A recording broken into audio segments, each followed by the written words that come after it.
وہ جان لیجئے۔ آپ کو معلوم ہے کہ جب حضرت موسیٰ بنی اسرائیل کو لے کر مصر سے نکلے ہیں، اس کے بعد مرحلہ آیا کہ اللہ تعالیٰ نے حضرت موسیٰ کو کوہ طور پر طلب فرمایا تورات عطا کرنے کے لیے۔ اس کے لیے میں نے سورہ اعراف کی آیت نمبر 157 کا آخری ٹکڑا جو ہے وہ آپ کو سنایا ہے۔ اس کا ایک پس منظر ہے وہ جان لیجئے۔ آپ کو معلوم ہے کہ جب حضرت موسیٰ بنی اسرائیل کو لے کر مصر سے نکلے ہیں، اس کے بعد مرحلہ آیا کہ اللہ تعالیٰ نے حضرت موسیٰ کو کوہ طور پر طلب فرمایا تورات عطا کرنے کے لیے۔ ان کی غیر حاضری میں ایک فتنہ کھڑا ہوا اور کچھ لوگوں نے ایک بچڑا بنا کر اس کی پرستش شروع کر دی بنی اسرائیل میں سے، سامری کا بنایا ہوا بچڑا۔ جب حضرت موسیٰ واپس آئے انہوں نے یہ دیکھا تو بہت غضبناک ہوئے، اور پھر اللہ تعالیٰ کے حکم سے فیصلہ ہوا کہ 12 قبیلوں میں سے جن لوگوں نے بھی یہ شرک کیا ہے ان کو انہی قبیلوں کے لوگ خود قتل کریں۔ کئی ہزار اسرائیلی قتل ہوئے۔ یہ بہت بڑا یوں سمجھیے کہ پرج ہوا ہے اس قوم کے اندر۔ اس کے بعد پھر مزید اللہ تعالیٰ کی خدمت میں استغفار کے لیے حضرت موسیٰ علیہ السلام اپنے 70 بڑے بڑے سردار جو تھے 12 قبیلوں کے ان کو لے کر حاضر ہوئے۔ وہاں انہوں نے استغفار کیا اور ایک دعا کی، پروردگار وَاكْتُبْ لَنَا حَسَنَةً فِي الدُّنْيَا وَالْآخِرَةِ، ہمارے لیے نیکی کا اندراج کر دے، دنیا میں بھی آخرت میں بھی۔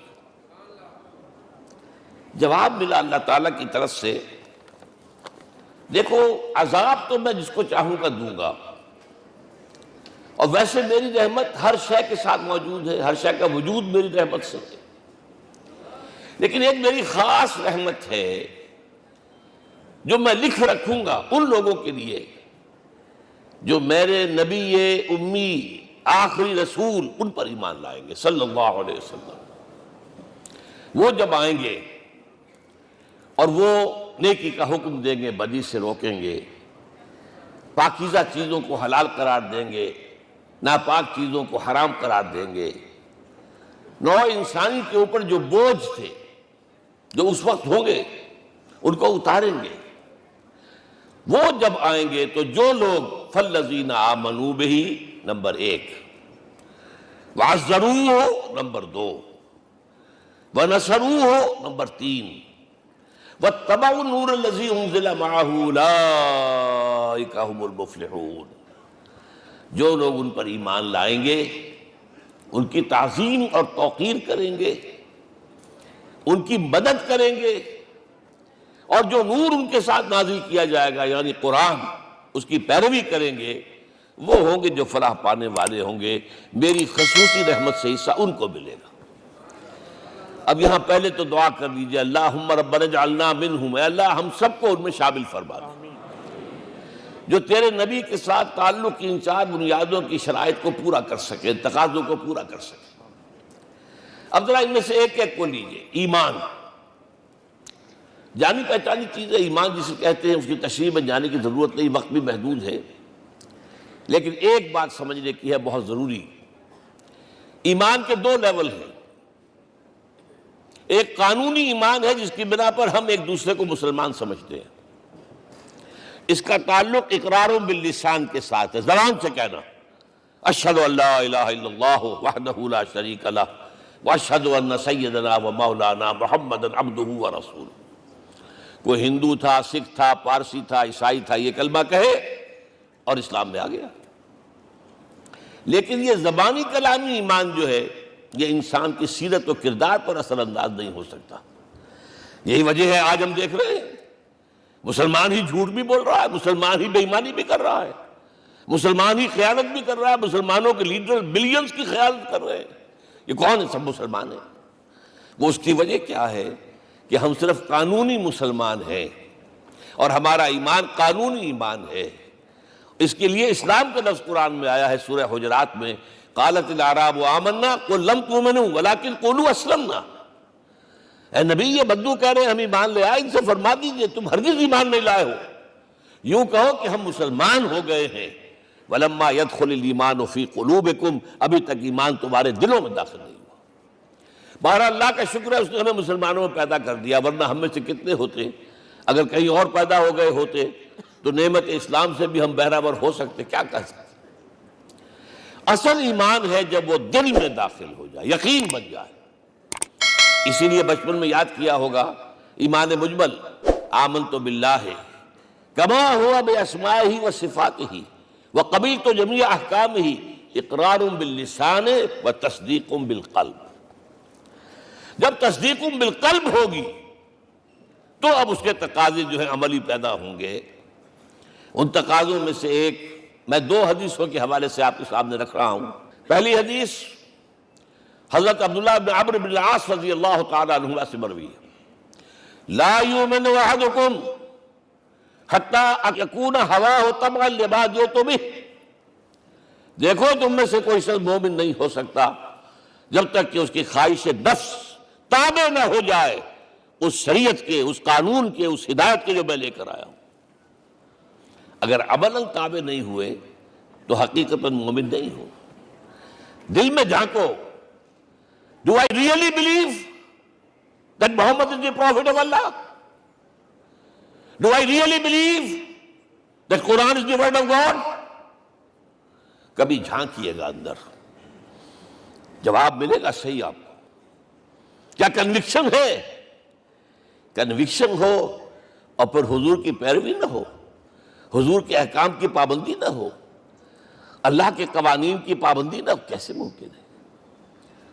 حضور تو فرماتے ہیں صلی اللہ علیہ وسلم ایک ایسی بد اخلاقی اور کج خلقی پر صرف اسے کوئی گناہ کبیرہ بھی نہیں کہیں گے۔ فرمایا ایک مرتبہ واللہ لا یؤمن، واللہ لا یؤمن، واللہ لا یؤمن، خدا کی قسم فلاں شخص مومن نہیں ہے، خدا کی قسم فلاں شخص مومن نہیں ہے، خدا کی قسم فلاں شخص مومن نہیں ہے۔ صحابہ کانپ گئے، کون بدبخت ہے جس کے بارے میں فرمایا جا رہا؟ پوچھا گیا من یا رسول اللہ؟ جواب سنیے اور اپنے غریب حالوں میں جھانکیے۔ وہ شخص الذی لا یامن جارہ بوائقہ، وہ شخص جس کی شرارتوں کی وجہ سے اس کا پڑوسی چین میں نہیں ہے، امن میں نہیں ہے، وہ مومن نہیں ہے، خدا کی قسم نہیں ہے، خدا کی قسم نہیں ہے۔ کیسے علیحدہ کر لیں گے اس ایمان کو اعمال سے اور ایمان کو اخلاق سے؟ آگے چلیے، وہ جو حدیث حضرت ابو ہریرہ سے، اور یہ متفق علیہ، صرف بخاری کی نہیں ہے، بخاری جمع مسلم، لا یؤمن احدکم حتی اکون احب الیہ من والدہ وولدہ والناس اجمعین۔ تم میں سے کوئی شخص مومن نہیں ہو سکتا جب تک کہ میں اسے محبوب تر نہ ہو جاؤں، اپنے باپ سے بھی، اپنے بیٹے سے بھی، اور تمام انسانوں سے۔ جھانک لیجئے دل میں، صورتحال یہ ہے یا نہیں ہے؟ کیوں محبوب ہو جائیں؟ اس لیے کہ آپ کے ذریعے ہدایت ملی ہے، آپ کے ذریعے ہم اللہ سے جڑے ہیں، اور آپ کو معلوم ہے دنیا میں کوئی شے ہدایت نہیں، نعمت نہیں ہے جب تک کہ نعمت ہدایت نہ ہو۔ اگر صحت اچھی ہے، ہدایت نہیں ہے تو بدماشیاں کریں گے، کیا کریں گے؟ آپ کو معلوم ہے صحت اچھی جو ہے کہ جا کے کھپے گی، اگر ہدایت نہیں ہے۔ اگر دولت ہے، ہدایت نہیں، کیا کریں؟ گلچھرے اڑائیں گے، عیاشیاں کریں گے، لوگوں پر اپنی دولت کا روب گانٹیں گے۔ اولاد ہے، ہدایت نہیں ہے، یہ اولاد سہان روح بھی بن جائے گی کہیں آپ کے لیے۔ کوئی شے نعمت نہیں ہے جب تک کہ نعمت ہدایت نہ ہو، اور ہدایت ہمیں ملی محمد الرسول اللہ صلی اللہ علیہ وسلم کے ذریعے۔ تو آپ سے بڑھ کر محبوب کون ہوگا؟ اس کے ضمن میں ایک بڑا پیارا واقعہ آتا ہے۔ حضرت عمر سے پوچھتے ہیں حضور ایک مرتبہ، عمر تمہیں مجھ سے کتنی محبت ہے؟ اندازہ کیجئے کس قدر اپنائیت کسی سے ہوتی ہے تب یہ سوال ہوتا ہے، عمر تمہیں مجھ سے کتنی محبت ہے؟ عرض کیا حضور مجھے آپ دنیا کے ہر انسان سے زیادہ محبوب ہیں۔ فرمایا اور اپنی جان سے؟ ذرا سا توقف کیا، دل میں جھانکا، ہاں حضور اب میں یہ بھی کہتا ہوں کہ میری جان سے بھی زیادہ عزیز ہے مجھے۔ آپ نے فرمایا الان عمر اب پہنچے ہو جو مقام ہے، اب درکار ہے، جو مطلوب ہے۔